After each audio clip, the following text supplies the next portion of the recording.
Hello, everyone. Hello, hello, hello, hello, hello.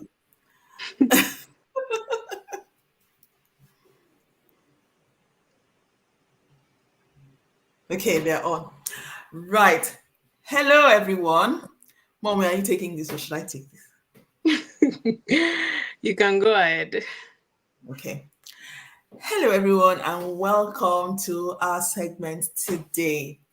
We had such a wonderful time. In fact, we've had such a wonderful time with you guys, and that's why we always look forward to coming here on Sundays to chat with you, to commune with you. This is like our own little teachers' fellowship, and we're fellowshipping with people of like-minded character, people like-minded interests, and all of that. So we welcome you to today's segment.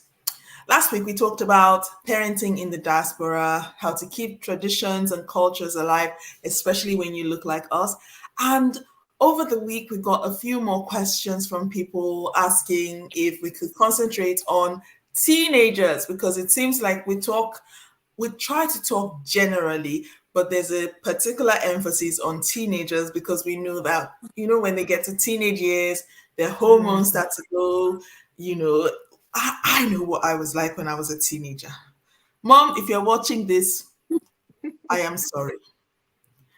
Forgive me from the bottom of my heart. And you know you love me despite every drama that I gave you. So I learned a lot from when I was a teenager and how my mom coped with everything that I went through. And I try to incorporate it in my children. I've got a 22-year-old and a 17-year-old. So, yes, it has not been an easy ride, but I feel blessed. Today, I've got a wonderful co moderator. She has been with me on this journey. We're both teachers, we're both mothers, we're both wives, we're both experts in the diaspora, teaching and bringing up the next generation of leaders. I'll let her introduce herself in case you're new on this channel.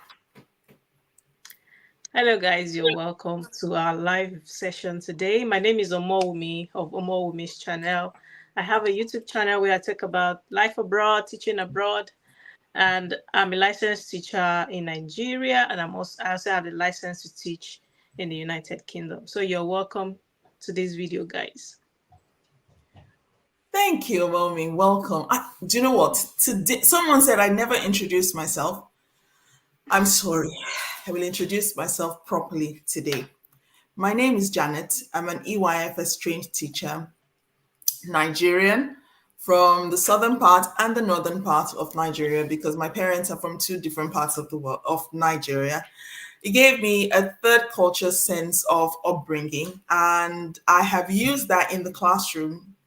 Being a child who is belongs to one culture and thrives in another culture. I currently teach a group of fantastic, amazing year four children who are between 8 to 9 year olds.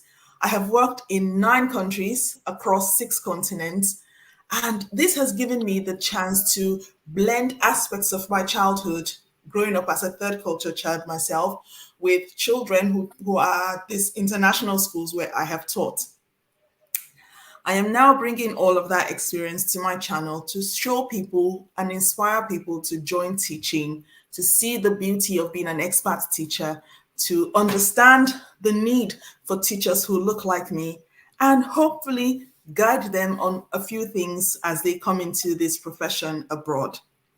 Today, Momi and I are using that same experience to show you how to be a teacher and a mom. Because who's a teacher? A teacher is someone who has pastoral care over children in their classrooms. A mom is someone who has pastoral care over blessings that God has given us. So we try to marry these two things together and try to provide the best experience for the children that we come across in our lifetime. Mommy, have you seen that video?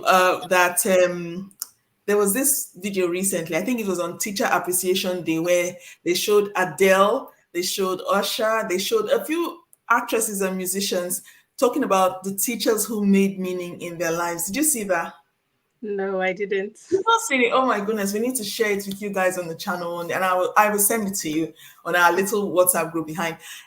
It brought tears to my eyes because you find out that the teachers who really make meaning in children's lives are not the teachers who are the strictest.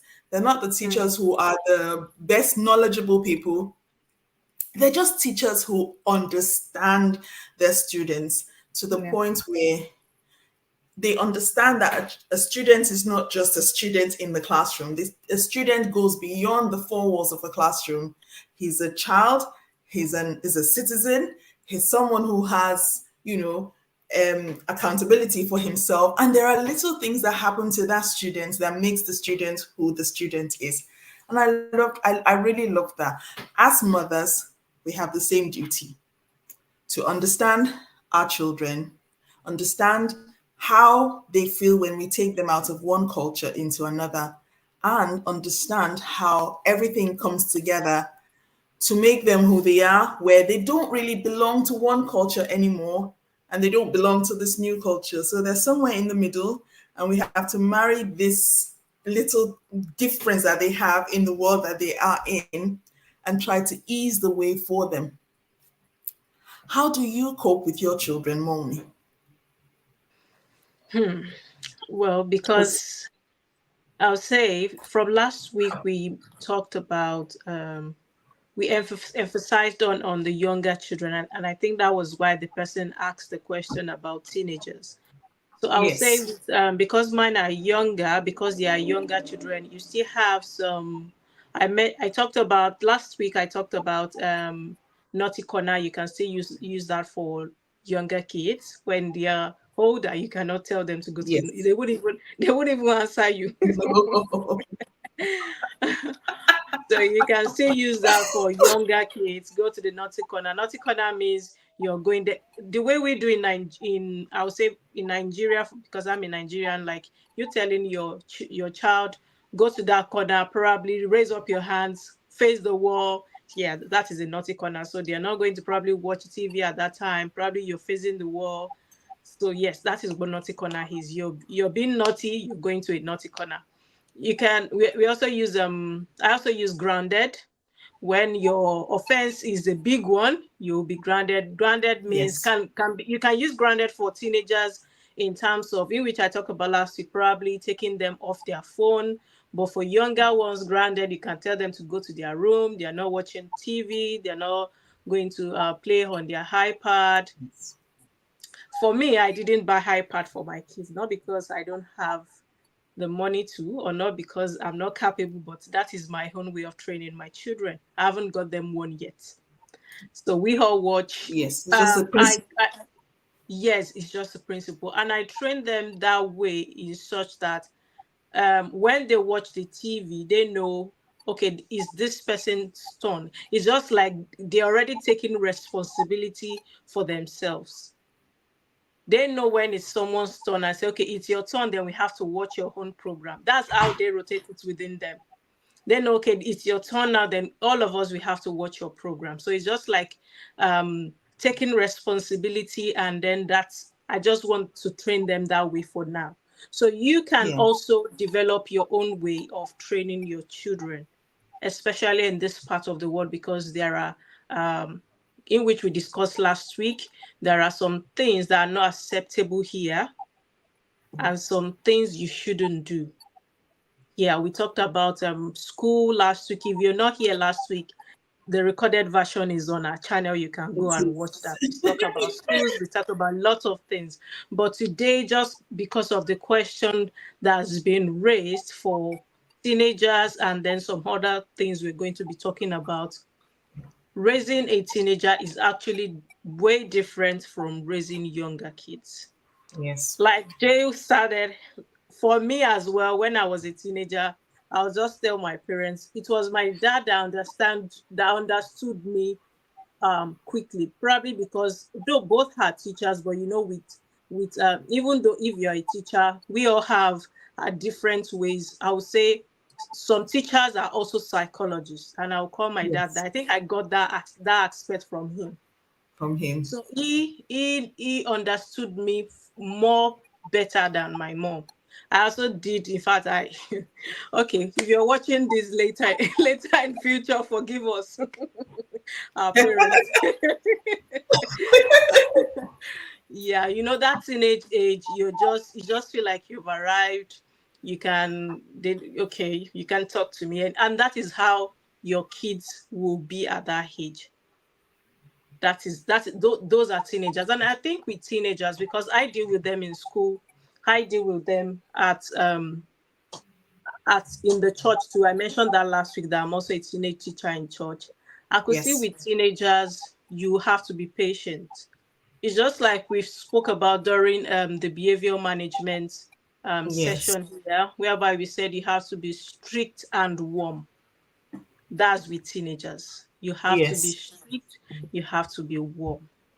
And then for me, I think before I will allow Jay to talk about, because she has gone through that stage, so she has the experience. Yes, she has teenagers. In fact, she has those that are older than teenagers, so she will be able to tell us more about that.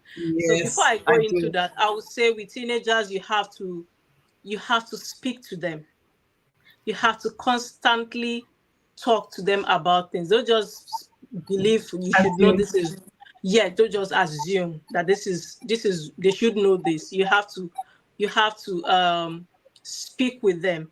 I'll give an example in which I'm not proud of. When I was a teenager, my friend wanted my friend wanted to celebrate her birthday party. Fine, it was in her parents' house. We didn't do anything funny. I wasn't naughty, but I couldn't tell my parents because I felt they wouldn't allow me to go. Allow you. Yeah. And I love my friends so much. It was in a house, our parents were there.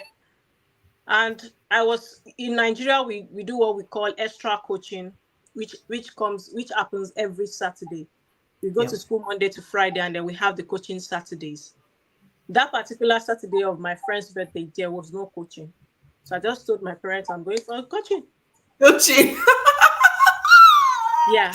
Mommy. So I left. We went there. We went there. Okay, we had the cake. Our parents were there. They were like, "Oh, our parents is also a professor," because I said it on this channel once. My dad is a professor. He was even Yes. asking after my dad. I was like, "Hey, I hope this this man will not get scammed." Big brother is always watching. Ah! So, well, we left. We went back home. Now, unfortunately for me, I didn't. I didn't get back home on time. Yes. I didn't get back home on time. Daddy, she has tickets. So I didn't get back home on time, and that's like that. They knew eventually that that was what happened. So I could not see. My mom was shouting and all. She was going on and about. My daddy didn't see anything. He was just looking. I was surprised that I didn't see anything. That I was just there sitting and looking at me. Just allowing you to hang yourself. Ex- Exactly.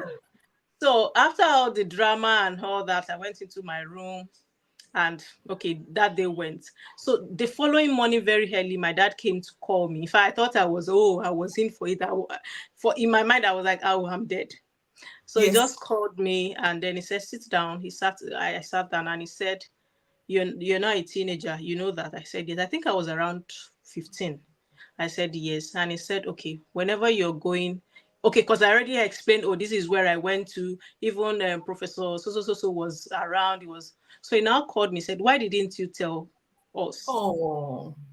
So I told him, I said, I thought you wouldn't allow me to go, and I really wish to go. So he told Oh. me, so he told me that is not a problem. We talked about it. He didn't even, he wasn't mad at all. He just said, let's talk about it. You should have told me. We should have talked about it. If Yeah. I would allow you to go, I will just give you time. Okay, don't come back late. Don't do this. And Yeah. since then, honestly, even if I want to go to a place I knew probably they wouldn't allow, I wouldn't go through my mom because my mom she's my boss. I won't even bother going through her. I'll just go to my dad Because you're straight. My sad. dad will say, okay, then he would ask me questions. Okay, what's going on? What's going on there? who are the people that will be there. If he feels it's safe, he will allow me to go. If he feels it's not safe, he will give me reasons and I will reason along. And that is how to deal with a teenager. But if they Yes. come to you and just said, no, no, no, no, no, you cannot go, they will find means. That is They will just what I speak want. behind your back. Yes. Exactly. They will find means to go. If they didn't, if I had come back earlier, they wouldn't know. They just felt I've gone for the coaching, whatever. Yes.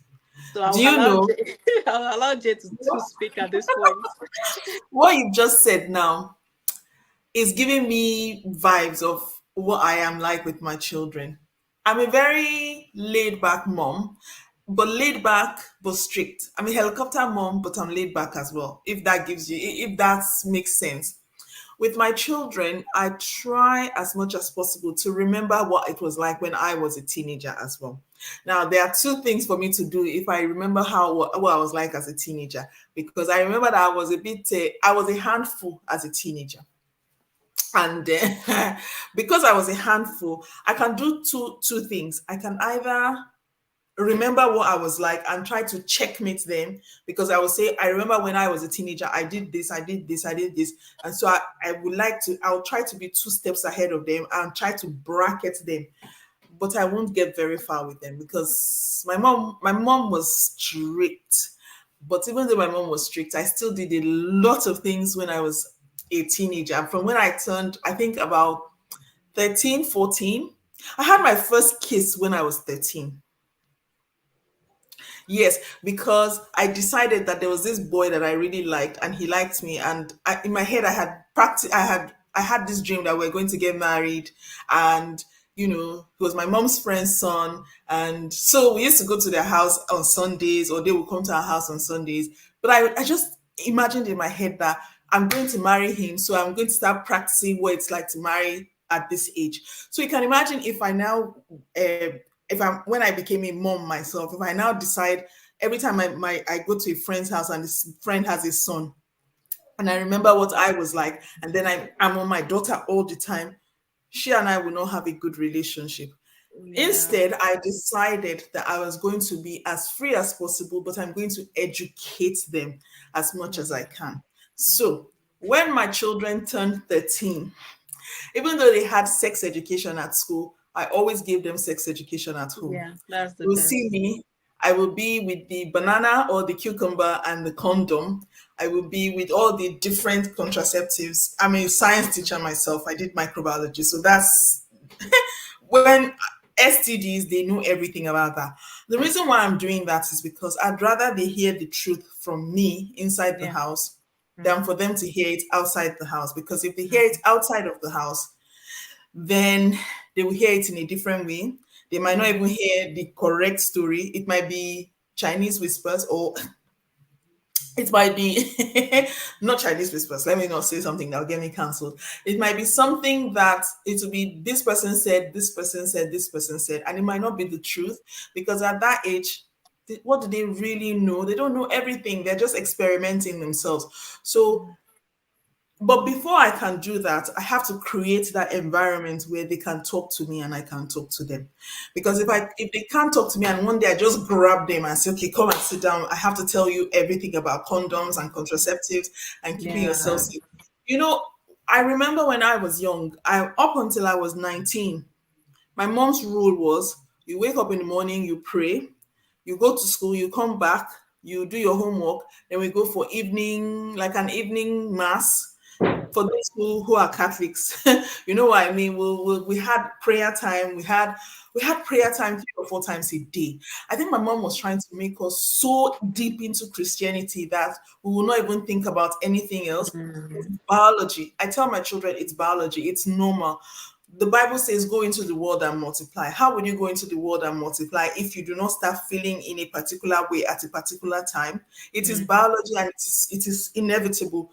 It will happen to you. So the worst thing I can do is trying to pretend it doesn't happen. The best thing I can do is to know that it will happen, but I need to get them prepared for when it happens. mm, yeah. Now, on this side of the world, parents are very free and they talk to children in a free way. Where we come from, it's as if we pretend that that thing doesn't happen, and then suddenly That when doesn't exist. exactly, and then suddenly when the child turns 20, then you start saying, "Hey, where's the man? Where's the husband? You should bring the Mm. husband home." Uh, Yesterday I was 19. You told me don't go near boys. Today I'm 20. Suddenly bring the husband. There's no in between. So I try to think about that, and I try to create the in between. One, because of where we live and the openness of parents here, and two, because I know where I'm coming from and I know how closed parents are over there.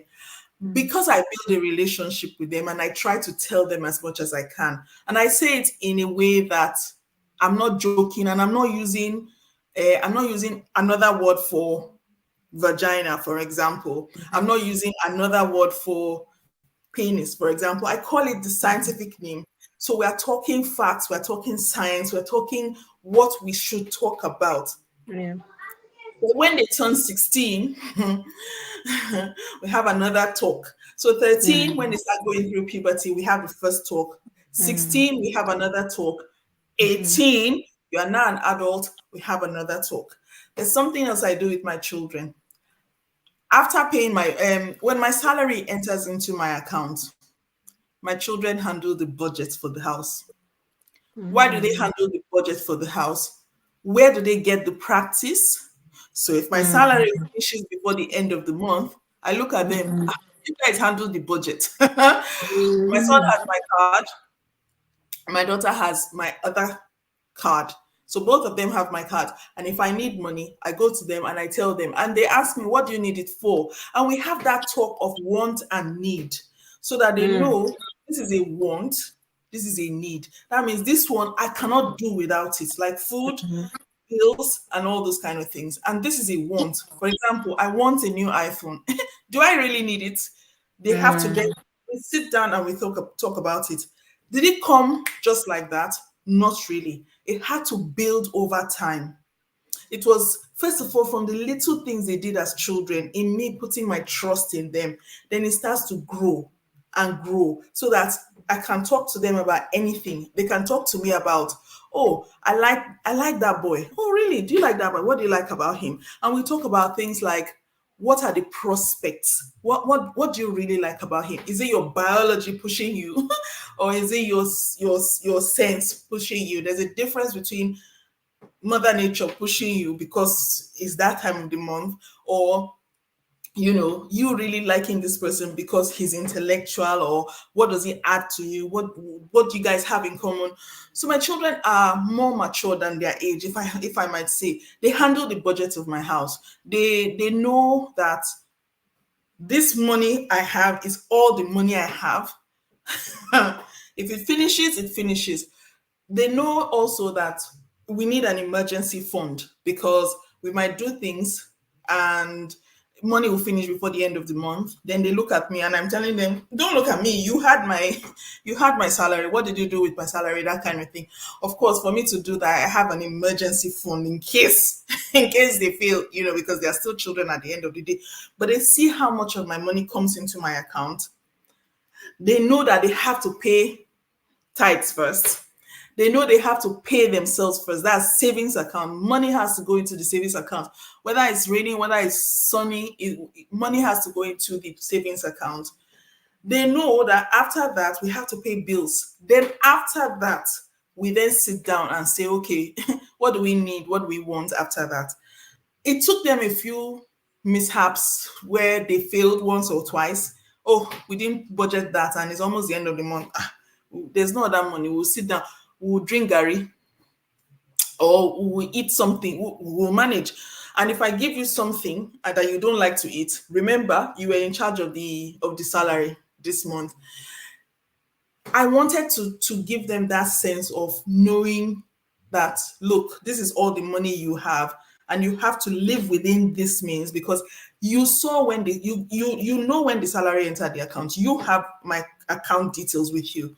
I also did that because we've lived in different parts of the world. I wanted them to have access to money in case anything happened to me, so that they have access to money that they can use to either fly back to Nigeria in case anything happens to me, or they can quickly call an auntie. They have emergency contact numbers, my husband's number, that kind of thing. All these things come into getting to know the kind of children you are. Somebody asked me once and said, "But aren't you afraid that the child will run away with all of the money?" I said, "No, we've built the trust.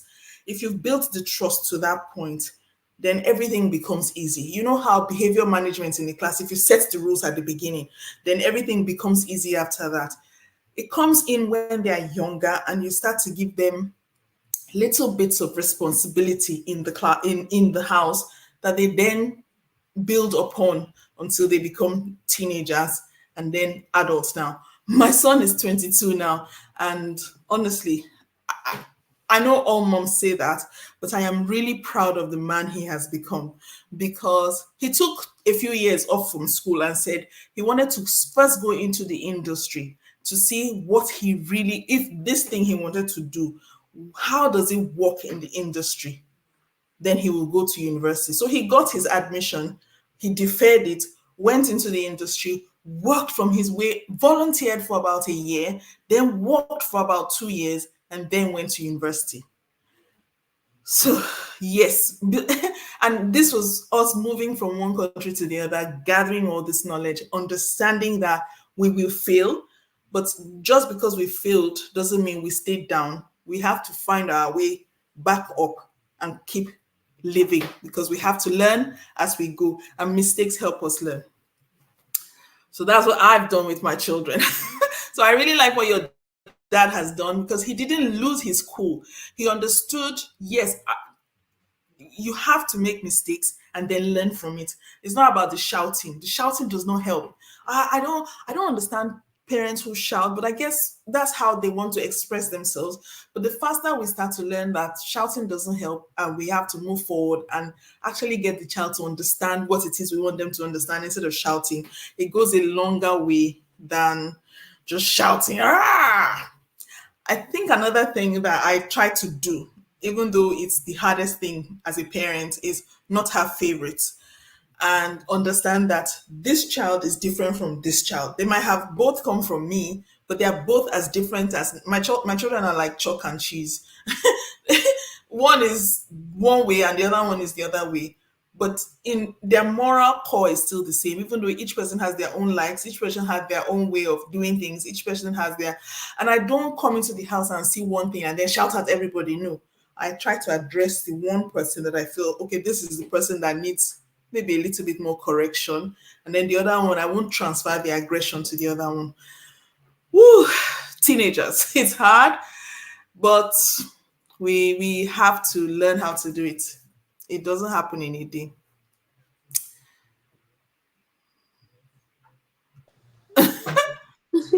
Yeah, it doesn't. And I think someone asked on your channel as well that what are the behavior management for teenagers? Like how do you handle teenagers? Just like we have said, be friendly with them. Like the teenagers I deal with in church, in the community, in schools, is like I come down to their level. Yes. Now, someone asked in one of our videos that I think one of our live session about okay, when we're talking about physical contact with students, someone asked what about fist bump. I do that sometimes just to make them feel, oh, auntie is in our, Yeah. she feels what we feel. Oh, auntie can roll with us. Oh, Yes. yes, they will Yeah. feel comfortable around you. That's teenagers. They'll feel, oh, okay, she has come down to a level. Okay, it's not that her eyes is always up or her face is always up. You talk to Yeah. them, you chat with them, you talk, you say things that they can relate with. I still spoke with some today that they can relate with. They will be so happy. You will see the joy in their face when you talk about things they can relate, not just you talking about okay, morals all the time, obedience all the time, blah. But when you talk about things they can relate with, Yeah. that is where the strict and warm comes in. When you talk about things they can relate with, they will relate with you well. And then the strict part, they will know, okay, when you do this, and Auntie will be mad. They will know you're friendly with them. But when they go, when they go, um I'll say when they cross their boundary, they know, oh, okay, auntie will be mad with this. So teenagers Yes. are teenagers are very interesting to deal with. They have it can be a very crucial stage, but with I'll just say with a lot of communication. Yes. Yes. It And then is. in terms of behavior management, a lot of people, I think it depends on your child and depends on your home and depends on the behavior management you think will work for your child. I'll say back in Africa, okay, we legally is acceptable in Africa. In some parts of Africa, you can use physical contact. A lot of people will know what I'm talking about. In which it doesn't work with all kids. No. It doesn't work with all kids. No. I have a younger brother. Then when we were younger, you would ask him, my dad would just ask him, okay, go and get me some things so that I can train you. You've done something wrong so that I can use this as a punishment and all that. And he will go and get the hardest thing in the household. Wow. We will be like, is this boy bad? Is he okay? And he will not even cry. You will just, and he will just go into his room and that's it. Later, because I said it earlier, my dad is a psychologist. He knew this is not working for this boy. No, it doesn't. So and it stopped. If I didn't even go for long, and my dad don't usually use physical contact, but that before you can use that, that means you've done that. Your matter was already is already cool. Is already hot in the cooler, so you've done like a lot of things Wow. for that time. So he was like, oh no, this is not working for this boy. And then he tried the communication part. So he did Did that. it work? I said he tried the communication part. So he did that one time, and then he saw he was so furious, he was so down. And then I said, oh, okay, I think the communication part is the one that will work for this. Work And that fast. was the last time in the case of physical contact because the communication part was working more. So you have to Wow. know that is how. And some children in some parts of Africa, until you give them that physical contact, they will not listen. They will not listen. So it depends on your child. Now coming back to diaspora where physical contact is not allowed, you still Yes. have to know the type of child. Some children grounded does not work for them. Even if you No. grind them 20 times, it doesn't work. Some children taking off their maybe iPad or something does not work for them. They No will find work. other means of sorting themselves out. So you have to know what works for your child. Some children, you just have to communicate with them. Some children, you just have to tell them, explain to them that what they have done is not good. And then they will feel so bad. They will feel so bad.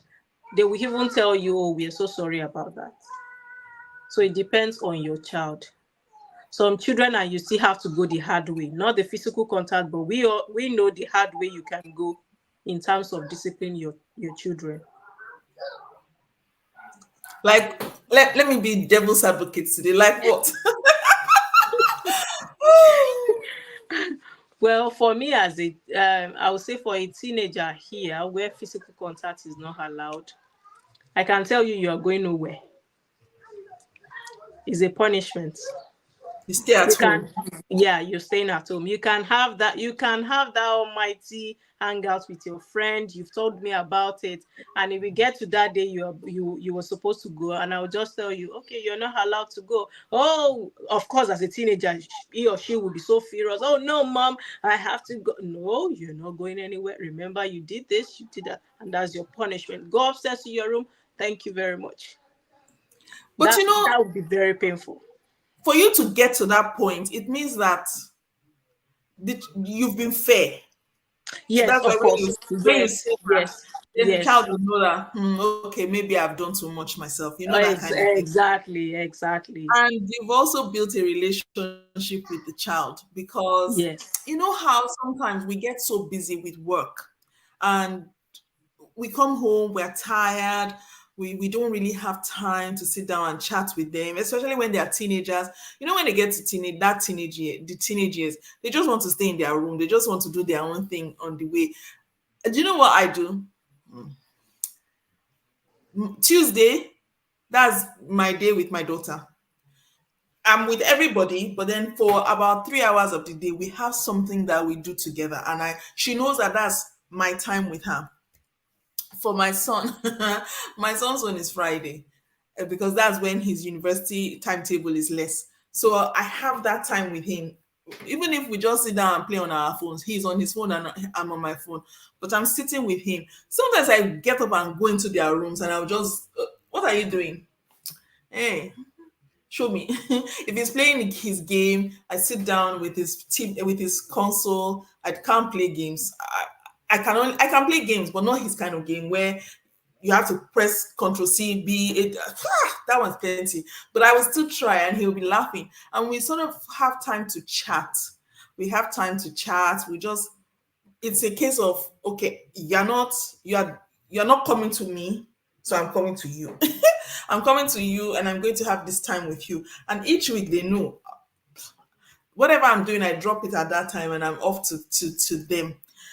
I think that's the reason why you'll be able to give that child, okay, you're not going out today because you've done this. And that child will understand and say, actually, I've disappointed my parents and I'm going upstairs. If not, some of them will jump through the window and they're out. And I feel those ones that jump out the window are the ones that you've not really, it's just like in the classroom, when you've not really had time to bond with them and you're just coming and you're throwing rules at them, they will look at you. Where are you coming from? No, I'm not doing that.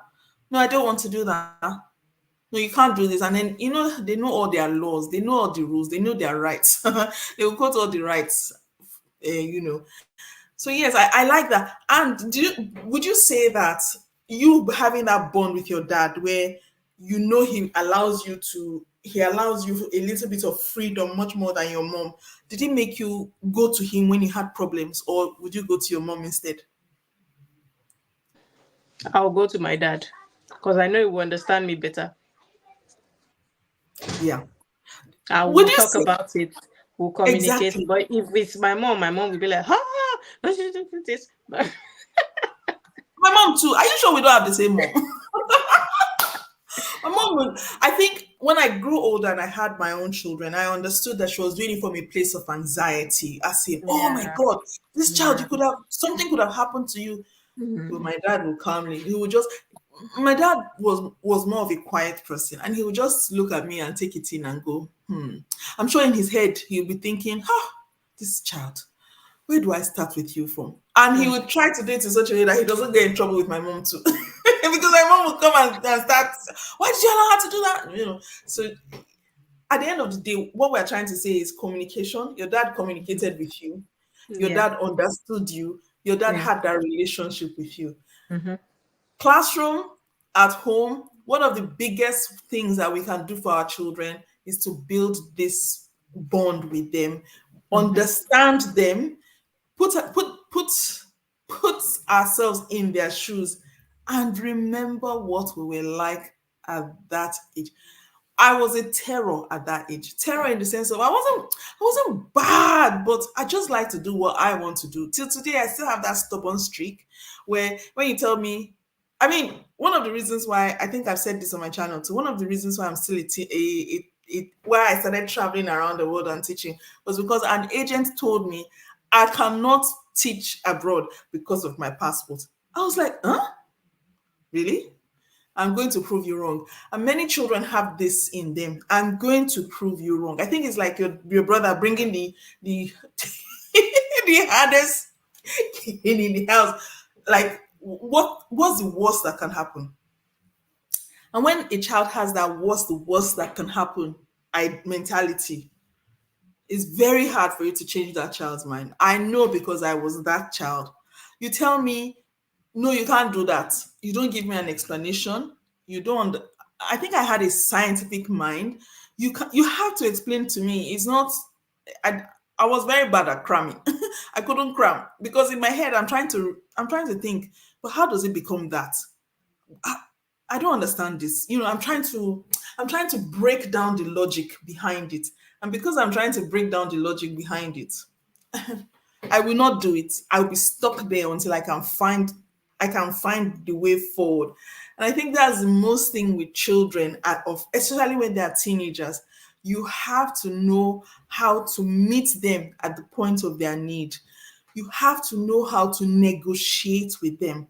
Negotiating with teenagers comes in different ways. You have to know how to give them options. For example, I give my children options. Eh, okay, would you do this easy one or would you do it the hard way? It's your choice now. I have given you two options that I know I my my blood pressure will cope with. Will you do it this easy way or would you do it the hard way? And if you're going to do it the hard way, that's fine. Good luck with you. I'm here with you and I'm going to be here to support you, but it was your choice. Teenagers like to have a sense of ownership of what they do. Teenagers like to know that they are being thought of. They like to know that you are thinking of them as human beings, not as babies. And I think it's part of the reason why they do what they do to prove a point. So if we are dealing with teenagers either in the classroom or at home, we have to remember to respect their sense of ownership. They own their body. They are now thinking at a different rate. They are thinking faster. And if we've taught them well and we are sure of what we've taught them, then it's easier for us to see why they behave that way. If a child is insisting, for instance, and I think I had this argument with my parents, my mom was trying to get me to study something else at university, and I refused. I said, it's either I study medicine or I don't study anything at all, or I don't go to university at all. And she wanted me to go to university. She was like, you have to go to university. I know, I want to go to university, but it has to be medicine. She suggested different things, and I refused. Today, I'm not practicing medicine. If we had that relationship where we could have, if she could have explained things to me, if we had that relationship where we could have talked, maybe I would have entered teaching right from then. But no, I first of all went to do microbiology because I wanted to prove to her that this is what I want to do and nobody's going to stop me and I must do it. Now imagine if it was something horrible I was trying to do and she was trying to tell me not to do it.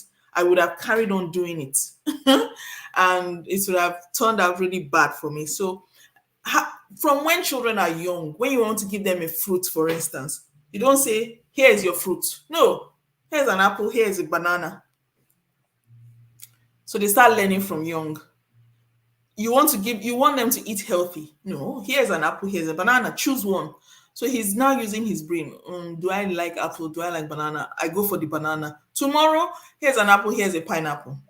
And each time, do you want to go to bed now? Or I will go upstairs, put your brother to bed.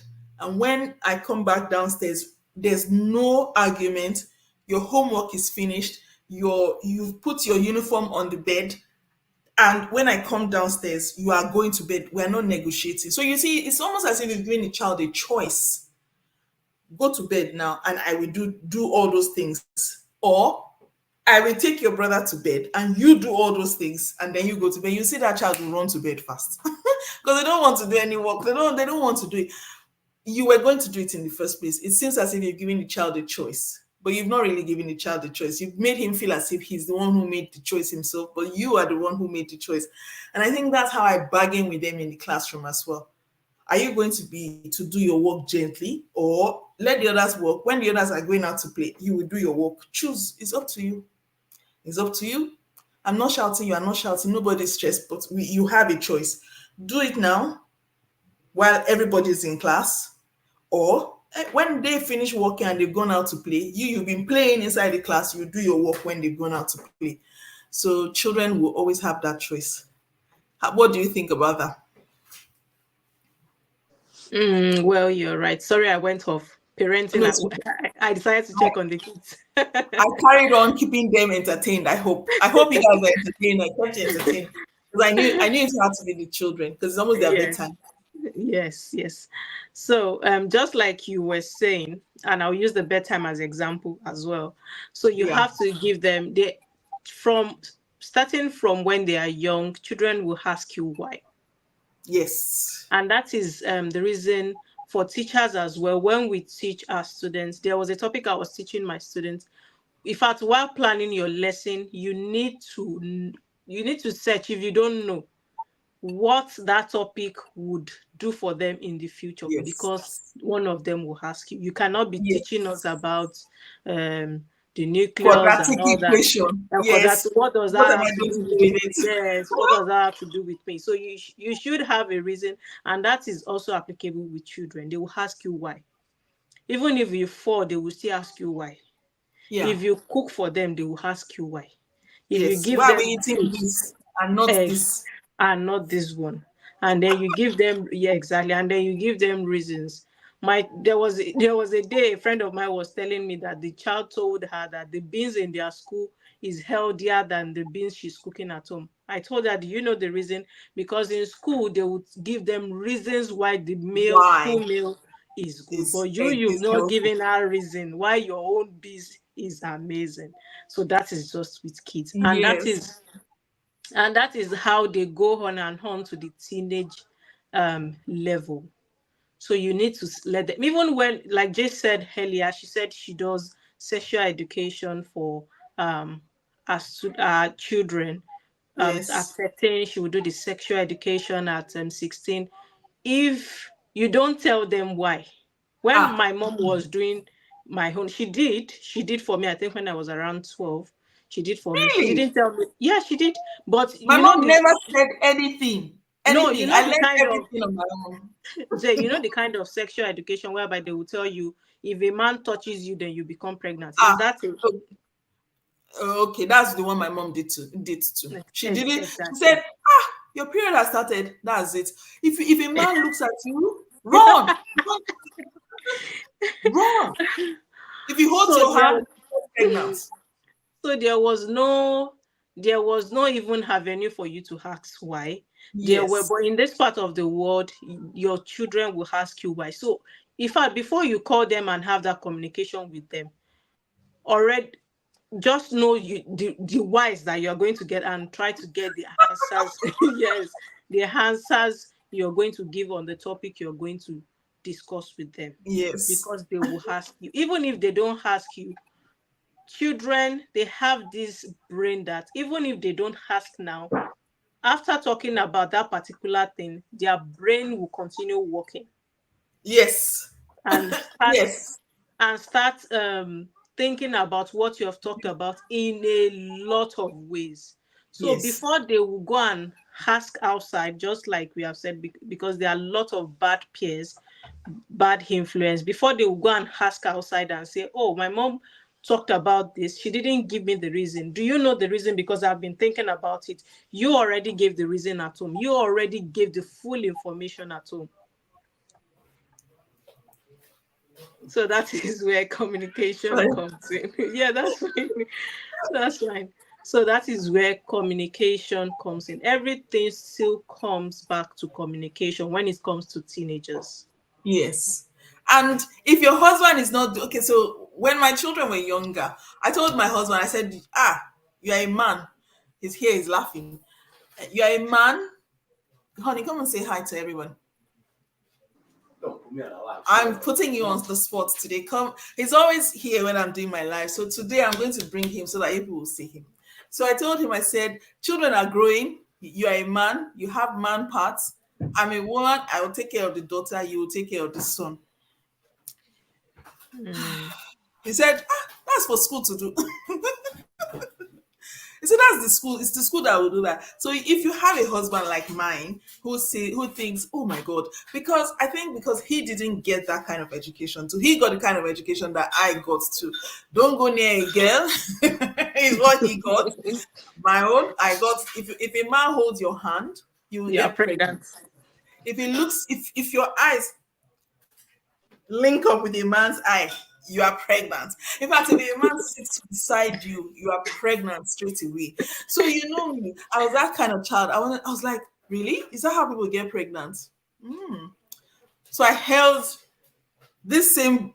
this friend of hers who has his son, because we grew up together. I used to do sleepovers at their house, and they used to do sleepovers at my house when we were younger. By the time we now turned 13, we're not allowed to stay together again. So I held his hand.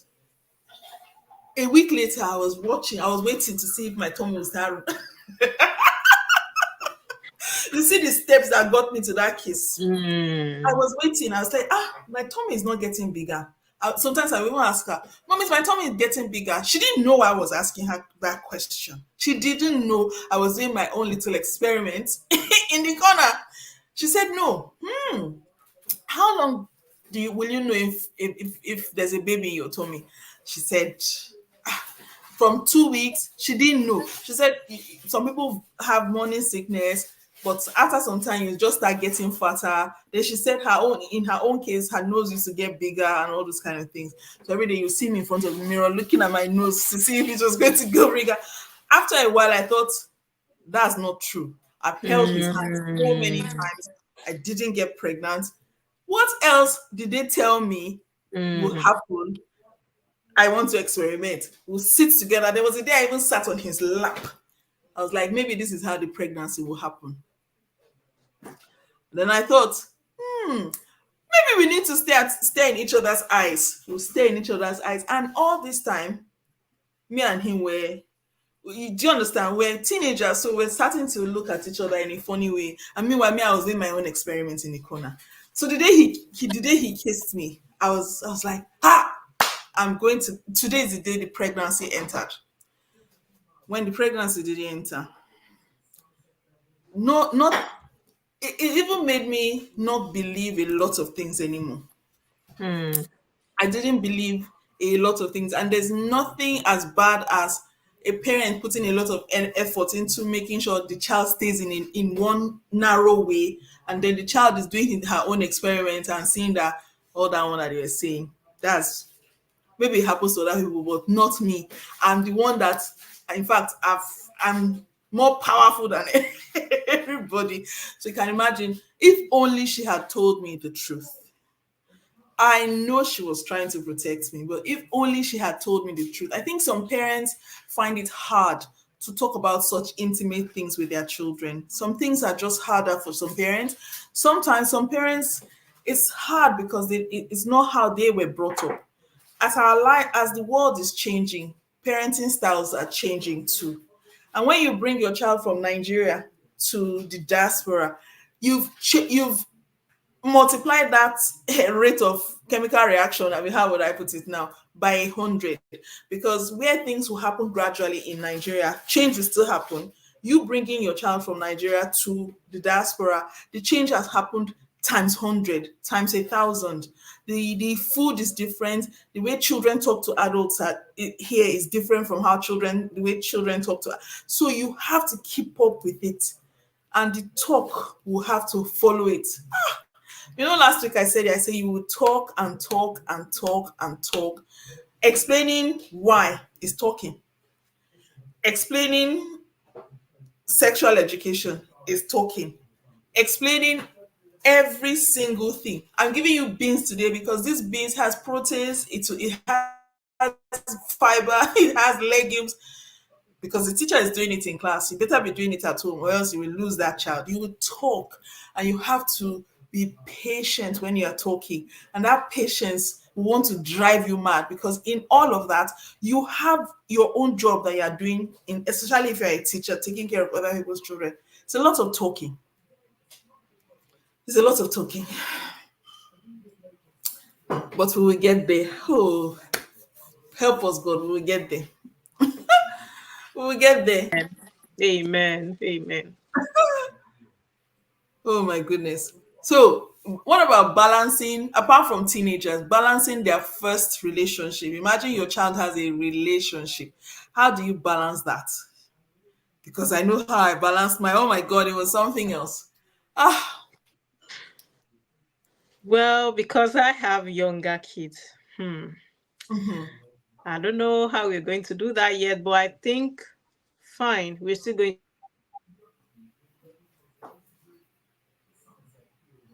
communicate about it. yes. Communication is still because I didn't have that privilege. Who born you to tell your mom that you have a relationship? A Ah, boyfriend. a Ah! boyfriend. Hmm. You are in soup. Even when my husband came to our home the first time, oh no. My mom was everywhere. It was my dad, same my dad, that called me. Oh, okay. Your mom told me someone came to the house yesterday. I was in 300 level. I was not even I was not a teenager. 300 level. Wow, that's Yeah. good. That's good. So, You're so a my good Christian girl. So my dad called me the following morning and he was like, "Oh, your mom said someone came into their house yesterday.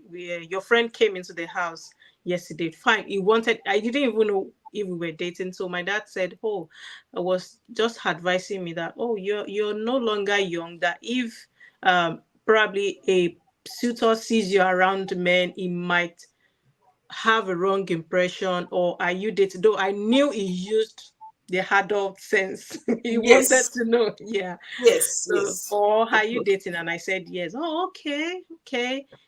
Then he had some question. He said, "Oh, that's fine. You're no longer young. At least you're in 300 level. You're no longer. You just be careful. Just a little." But my mom was. She wasn't happy with the conversation. I was sure because she was just, mothers. Of Oh, course.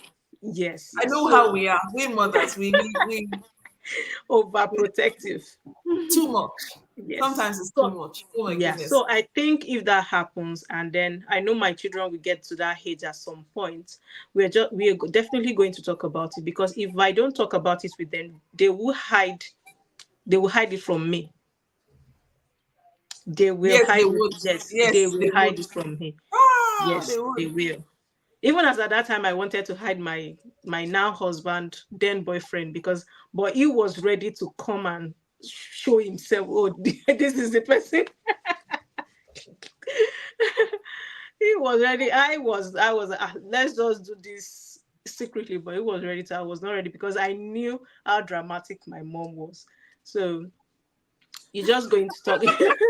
You're just going to talk about it because if you don't talk about it, they will definitely meet somewhere else where you're not going to know Yes. what is happening. So yes, so you just have to talk about it. My own, I knew how dramatic my mother is. She's still a dramatic person. I love you, mom, but you are dramatic. I know you will watch this and I know you are dramatic. So, yes, take it from me. And you know me, you gave birth to a drama child. So, my mom is very dramatic. And so, every time I think I had a boyfriend every month from the day I turned 17. Every month, I had a new boyfriend. When I say my life, I'm a drama queen. I am a drama queen. I had a boyfriend every month, and it is whenever they got to that point where I felt uncomfortable around them. I felt like they wanted something that I couldn't give. You know, when it starts getting to the intimate side, then Mhm. I run away. I come up with an excuse. For anyone who I've dated in the past, I'm really sorry. This is a good time for me to confess my sins. Whenever we got to the time when I felt they wanted to always have me in a corner, they didn't want me, because sometimes we'll all be with our friends, and then you see the boy hold your hand, he want to move you to a corner. That's when I would decide, I have a headache. I have this. I have this. Before you know, you come to my house. I'll either my younger brother or my younger sister. I will tell them, um, I'm not feeling well. By the time you come to my house 3 times and you see that I'm not feeling well, and then you try to talk to me and I don't answer you, and I'm always with my friends, I think they will get the gist and they will go away. Now, if I had had a good sexual excuse me, if I had good sexual education, it might have helped me understand that just communicate with them. It's good to communicate with someone who you're dating or something. So, but I always made sure my mom will be the first person to know. Mom, I have a new boyfriend. She will first of all go, oh, Jesus Christ. Oh, Omo, you need me. And some way, somehow, I used to like to look at her drama each time to like, today, which drama are you going to give me today? Then after, then she was my mom grew up partly in the UK. Part of her childhood was in the UK, or part of her growing up years was in the UK. So she she was in Devon, but somewhere somehow she came to Nigeria and became Mama Nigeria. And so she, even though she will bring us up with some parts of her childhood, she wants to be real Nigerian to the core. So I didn't understand. So for me, it was like, why are you different from your friends? Because most of our friends too were like that. They were just chilled because of their upbringing. Part of their upbringing was in the UK, and this was in the 60s. Those kind of things. So for me, I was like, why are you behaving different? Your friend, Auntie Franca, she's different. Olamide's mom is different. This one is different. That one is different. But she want to do. I don't understand what she wanted to do. She was very dramatic. She wanted us to be saints. Up will be no boyfriend up until the day before your birthday, and then on the day of your birthday that you turn 20 or 21, there'll be a man who do igbeyawo and then we'll marry and go. How does it happen? Me, Oh. I was there doing my own experiments in the corner. So anytime any boy that I like asks me out, I'll say yes. Without even thinking, I'll say yes. Then I will run home. I'll say, come and visit me at home, come and meet my mom. So every time I brought my every time I brought them home, it was like extra gray hair would just sprout in her hair. So you can imagine by the time I was now in university, going to university, she was panicking. She was like, if I can do all this under her roof, Mm. what will I do in university? Funny enough, when I got to university, I didn't have any boyfriend. I refused to have any boyfriend because it was like there was nobody. I was not trying to tease anybody. I was not Mm. trying to prove anything to anybody. They I finished proving to my mom. So my university days, I didn't have a boyfriend at all. I was just there. I had a lot of friends, but no boyfriend until my final year when I now had a boyfriend and he became my husband. So, but my mom was not. If my mom was in university with me, I would have had a boyfriend every single month when I was in university. So you can imagine when I had my own children, you can imagine how much drama I gave my mom. I could have gone two different ways. I could have been the overprotective mom, or I could have been. I know what I was like. I better chill with these children, or else they'll give me extra. They will give me double of what I gave my mom. My sister, on the other hand, was say Holy Mary. My sister did not have a boyfriend until she finished. It was at NYSC. She met someone, and 2 months later, she got married to the person. So you can imagine two different children from the same mother, from the same Mm. tummy.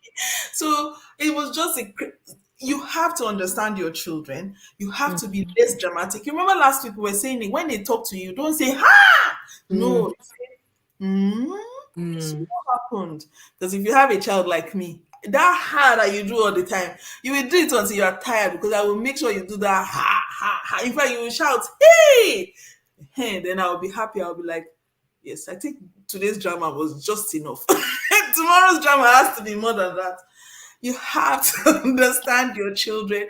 You have to, even in the classroom, the children in the classroom are like that.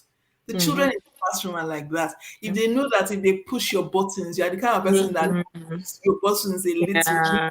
and you will push yourself a lot, they will be doing it over and over and Yeah. over, and they will frustrate you. Then, Mm. if they know that you are the kind of teacher that if they just bring out their phone, the whole place will be shaking. Mhm. They will be bringing out their phones all the Yes. time. Yeah. But when they bring out their phones and you look at them and say, what are you looking at?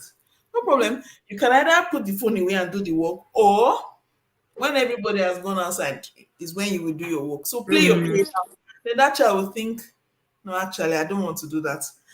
Because I was that child that will bring out my phone and tell you and look at you. I will even bring it up so that you will look at me and be looking at the phone so that, let me see what she's saying now. Is she getting upset? Good. Now let's see how upset I can get this teacher. You know that. You know that. I was a handful. I was a handful growing up. I wanted to see how far I could push my teachers, my mother, my father. My father was my friend. My grandfather was my friend. My father was my friend. In fact, my grandfather was my best friend. I remember when I was at secondary school, because I was in boarding school at some point in my secondary school, FGG Cesaria, and we had what do you call it? Not prom night, a social night at school. And we rapped this really horrible song, and I rapped that song as if I was the one that sang the song. I even added extra ad lib to it, and we all got sent to detention for that. When my grandfather came into school, he didn't say anything. He just came, put me in the car, drove home, didn't say a word. He even asked me, "Have I eaten?" I said, I was afraid to answer if I had eaten, or I was like, "Why is he asking me if I've eaten? He should be shouting." But he's not shouting. Am I in trouble? I can't gauge his reaction. I don't know. So that was what was on my mind. So I was quiet and I was thinking. So when we got home, he allowed me to go to bed. He didn't say anything. He didn't say anything. I didn't sleep that night. I didn't sleep that night because I was thinking, what was he thinking? Why is he not reacting? Why is he not shouting? Why is he not, punishing me? Physical, no physical, nothing. So the next day he called me and said, you have to always remember that the way people see you is a currency. And if they see you less and less, as your value diminishes all the Mm, time. mm, That stuck with me till today. mm, He didn't flog me. That's all he said. And he said, "Go, you can go and read a book, go and do anything you want to do." And he just walked away, just like your dad did.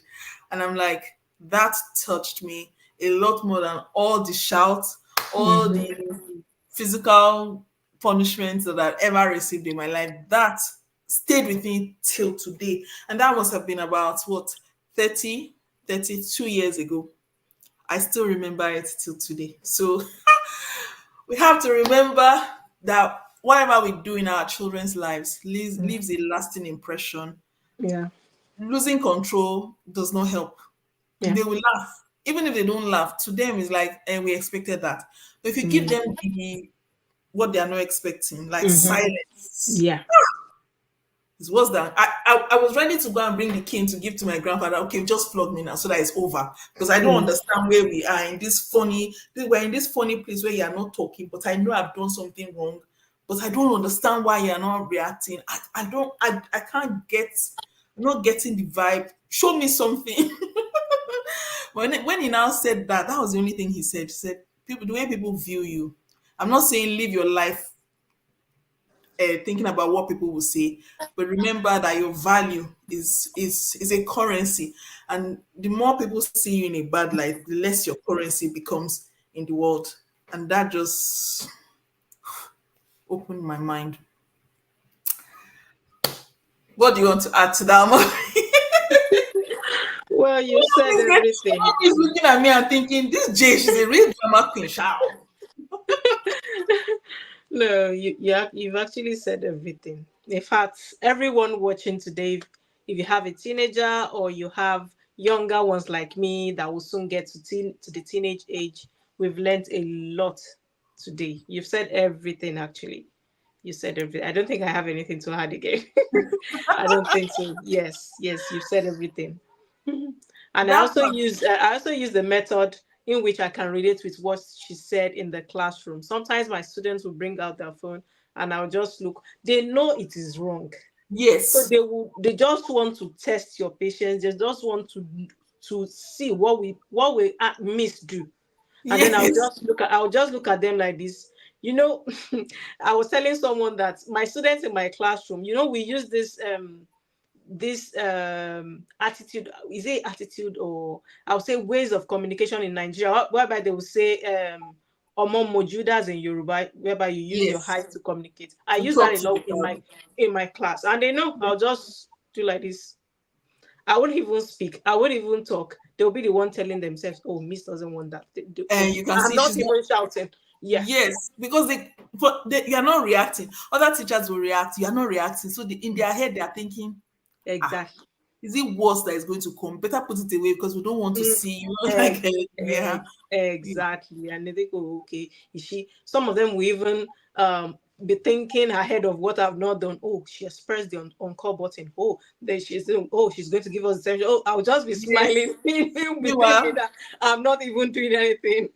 So yeah, they you're punish themselves in their minds. You know that kind of ex- thing. Yeah. exactly, exactly. So yeah, you're right. Thank you for educating us today. Someone said, "How did I handle my child's relationship?" Um, Mm, So with my daughter, let me start with my daughter. When my daughter had a she had a boyfriend, and she came home, she told me, because I have that relationship with them where we talk. We talk a lot, a lot. This is the thing. You will talk, you'll be vulnerable, you show them that, look, when I was young, I was not a saint too. I was not a saint. So I understand what you are going through. But just remember that whatever you do, I'm on your side. And remember that at the end of the day, if you feel uncomfortable in whatever you're doing, it means that your sixth sense is telling you that you should not be doing that. So even if I'm not there and you're hanging out with friends, for example, and you guys are all doing something that your mind is telling you, hey, hey, hey, then you should not be doing it. I don't need to tell you. So let your moral compass, let your inner moral compass be your guide. That's what I always tell them. And they understand what that means. So when she had a boyfriend, she came home. I'm always saying, I'm a very proactive mom and everything. I was like, my daughter. In my head, I was like, oh, my daughter. The first thing that came out of my mouth was this: am I not spending enough time with you? I said, am I not spending enough time with you? You can tell me if I'm not spending enough time with you. She said, no, that's not the reason why. I said, but if you want attention, I can make more time instead of 3 hours with you, only you. Maybe we go to a spa or we go for our nails, or I'm with you all the time, but those 3 hours are for you on this day, and you know that I will drop everything. She said, no, mom, you give me too much time. I just need other people's attention. And I said, okay, but remember, if you're not comfortable, it means that you should not be there. She said, Mom, stop preaching. You've taught me enough. You've taught me enough, and I know what I'm doing. A week later, she came home. She was like, he's too clingy, safe. I beg, she's not in the mood for any boyfriend now. So her own relationship lasted a week. She was like, no, she's not in the mood. That when she wants to be with her friends, because all of them were friends, and then suddenly now he's her boyfriend. He wants them to be hanging out, walking together. And she was like, what about my friends? I'm only going to, this is the only time we have in our lives for us to do all these things together. So you join us, but simply you want to pull me away so that only me and you. Why do you have a need to have me, only me and you in the corner? I'm not ready for that yet. That's for older people. We're young. Let's just go back to being friends. The boy cried for a week, came to my house. He was like, he really likes my daughter. I said, but at the end of the day, if you like someone and the person doesn't like you with that same intensity, maybe you guys are meant to be friends. Continue being friends, and then you see where it goes from there. Today he's dating somebody else. She's not dating anybody. She has not dated anybody since then. She said boys are too clingy. She wants to spend time with her friends, doing things with her friends, and that's where that has ended. So I didn't need to tell her no. Can you imagine if I had told her, boyfriend, don't do that? She will continue in that relationship just to prove me wrong, because she's my daughter, and that's what I would have done. With my son, he got his first girlfriend when he turned 19. And they were at college, they were girlfriend, boyfriend. But I made him understand something. Boys are more, they want more intimacy at that age. Is girls just want attention at that age. Boys want intimacy at that age because their own biological clock starts earlier than ours, or let me put it that way, and ends faster than ours, or something funny like that. So I told him, I said, you have to remember that it's not about pleasure. You have to remember that you have to protect her as well, because she could be your sister. Imagine your sister is in a relationship and she's in a relationship with someone who just wants to be intimate. He's not thinking about her cycle. He's not thinking about her life. He's not thinking about how an unwanted pregnancy will affect her. He's not thinking about anything. He's just thinking about himself. Is that the kind of relationship you want your sister to be in? He said no. Then if you don't want your sister to be in that kind of relationship, this is somebody else's sister. So you have to make sure you protect her. You have to make sure that you think about her. You have to make sure that she's safe first before you. Because thinking about all those things in a relationship with someone means that you care about the person. If you're in a relationship with someone and you cannot think about all those things for the person, it means you should not be in a relationship with the person, because you don't really like the person that much. So that's what I told him. We had already had the condom talk. We had already had the sexual reproduction talk. The real sexual reproduction talk, not the one that my mother gave me. The real sexual reproduction talk where we talk about menstrual cycle. With my son, yeah, I talk about menstrual cycle. I talk about how to count a girl's menstrual cycle, how to support her when she's in her menstrual cycle, how to make her feel happy, make her feel wanted, make her feel loved, make her feel like you care about her. And by the time you are counting her menstrual cycle with her, it means you are understanding her day to day activities, her mood swings, what comes first, what comes next, how to support her, how to give her hot water, but to rub her back. Don't come and be talking nonsense near her because at that point in time, she doesn't want to hear. Now, when you put all that effort in, you see, you are helping the child. Because a lot of women complain about, oh, a man is doing this, a man is doing that. It comes back to us mothers. We're not bringing up our sons properly. Because if we Yeah. bring our sons up properly, then women outside will not complain about our sons. And Yeah. my one goal for my son is to be a good husband, a good partner, a good father.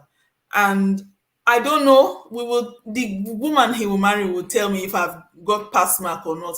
But I think so far he's doing his best because his girlfriend is just she's amazing. She is amazing. And she always talks about how, oh, he's such a nice person. I say, are you talking with your head or you're talking with something else? And she goes, oh, you're so funny. I'm like, I'm not funny. I'm being serious. Are you talking with your head? Because you need to talk. You need to think about it. It's not about how he makes you feel. It's not about how you feel about him. It's about how he makes you feel. Does he make you feel special? Does he make you feel wanted? This is somebody else's child, though. But I tell her all that because I expect that my daughter should get the same kind of love in whatever family she marries into or she finds herself tomorrow. So, yes, I'm always trying to start with the person in the mirror, and that's me.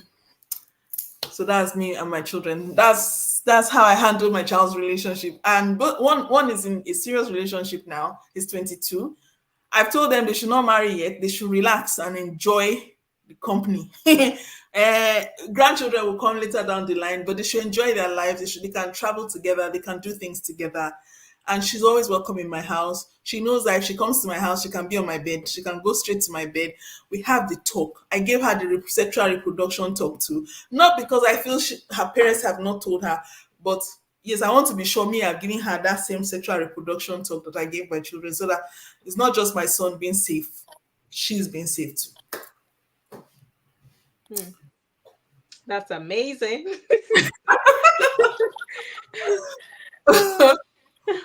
We're learning, and in fact, I'm supposed to bring a pen and a paper today to come and learn. It's try But see it's anyways, I have this saved on my channel, so yes. I'll I think it's because I was a handful when I was that age. So I know whew, I know what see I sometimes I would think about what I would have been thinking and then I go, okay, I think I'm going to do it this way because of the kind of child I was. And that's why we've come to that point in our relationship now where they can talk about a lot of things. A lot of things. We talk about a lot of things together. My husband didn't have that kind of upbringing. So sometimes he looks at me and he's like, "Ah, are you not telling them too much?" No, I'm not telling them too much. Where would they hear it from? Education starts from home. If I yeah. don't educate them from home and I'm expecting somebody else to educate them and then the person doesn't do it, who will I blame? I only have myself to blame. So I do the education myself from home. Yeah. Fortune says, powerful, great lessons to be learned. Fortune, yes, yes, please. Your children at that age. Oh my goodness. Well, allow me this. Olaiton said Jay was hot. I was not hot. I was just a handful. And you know how men like women that are a handful. I don't know why they like women that are just bubbly and out there, just, you know. So that was what I was. Just, yeah, a handful. Huh.